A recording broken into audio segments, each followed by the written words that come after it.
Josh Taylor primed and ready for the biggest fight of his career against Viktor Postol. Even in the hyperbolic world of boxing, where no 6-round scrap is ever knowingly undersold, few could accuse anyone of overstating the importance of Saturday night's meeting between Josh Taylor and Viktor Postol. Short of an actual world title fight, this is as big as it gets, with the winner at the SSE Hydro guaranteed a shot at the WBC super lightweight crown currently held by Jose Ramirez. In Scottish terms, it's actually more exciting, certainly more challenging for the home favorite, than even some record-padding defenses by world champions past. For ex-WBC title holder Postol, now a ripped but slightly grizzled 34, victory would represent redemption. Defeat surely ends all hopes of reclaiming his belt. And Taylor? In just his 13th fight as a pro, he stands on the brink of shaking the 10-stone division to its core. This is his chance to make his name.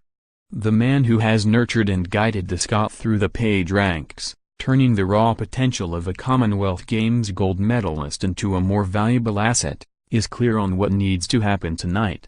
And absolutely confident that his fighter will deliver. Top trainer Shane McGuigan, insisting Taylor's talent meant Cyclone Promotions had no option but to throw him in at this considerable depth, said, "I have worked with world champions and former world champions in the gym. When you have got a guy like that in your gym, you know he is a special talent and a special fighter. What is the point in us just wasting training camps for guys he is going to beat? I believe he will beat Viktor Postol, and that is one of the hardest opponents in the 140-pound division. We don't need to pick opponents that he is going to look good against.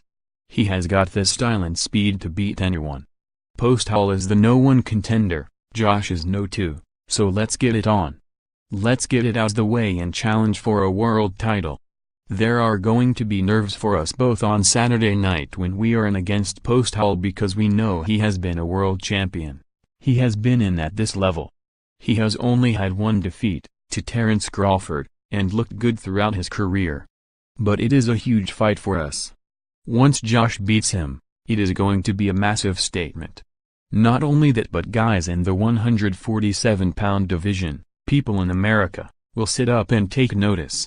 You have to take these fights, and win them in emphatic style. He needs to go out and make statements because he won't get any favors. Taylor's speed of progress since turning pro after Glasgow 2014 has been remarkable, McGuigan testifying that even wily campaigners are now struggling to cope in sparring. Everyone I have put him in with, they always come out of it and they can't figure him out, said the man who has worked with Carl Frampton, George Groves and David Hay. I put Sean Porter in with him and he was saying, "I am going to figure your boy out." He was in there for a month and, at the end of it, he was saying, "I can't figure him out." It is not only his speed. People with that speed, that frame. Opponents think, once I get you in close, or get you in a corner, I will start putting my combinations in. But his hand defenses are great, he has a good chin. His punches are dangerous from all ranges. He loves fighting in close, that is what makes me so confident in him. He has good vision and, even with the small gloves on, he still sees it. He doesn't get bamboozled by the night, by the lights or the occasion, he can still perform. In fact, he's even better. He is probably the most talented in the gym and one of the most talented I have ever worked with. He is still a little bit excitable, but now he's filtering it out. When you are in the gym with guys like George Groves, who doesn't get excited by anything, that helps. None in the Taylor camp are treating Postol with anything other than wary deference. They understand that a fighter with only one loss set against 29 wins isn't going to be blown away in the opening 3 rounds. The Ukrainian, who weighed in on exactly the same number as Taylor yesterday, 9 ft 13 pounds 8 ounces, is quietly confident, declaring, "I know the Scottish fans have a big reputation and are very noisy, but they don't bother me at all. I have had experience of fighting in big arenas in California and Los Angeles. So, I'll just go in and do my job." It's just him and me in the ring, not his fans.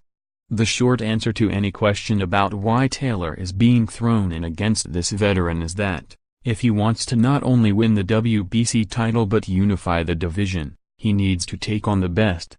McGuigan is adamant that the 27-year-old Prestonpans pugilist will become a world champion, insisting, "I thought that about him straight off the bat."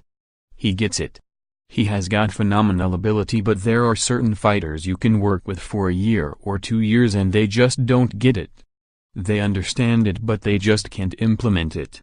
If you are in the gym with a guy who is doing 6 or 8 rounds and he is the king of the gym, then you don't really know what it is like to prepare for world championship fights. When Josh came in he had Frampton, who is a 2-weight world champion, he had Hay, who has been there done that.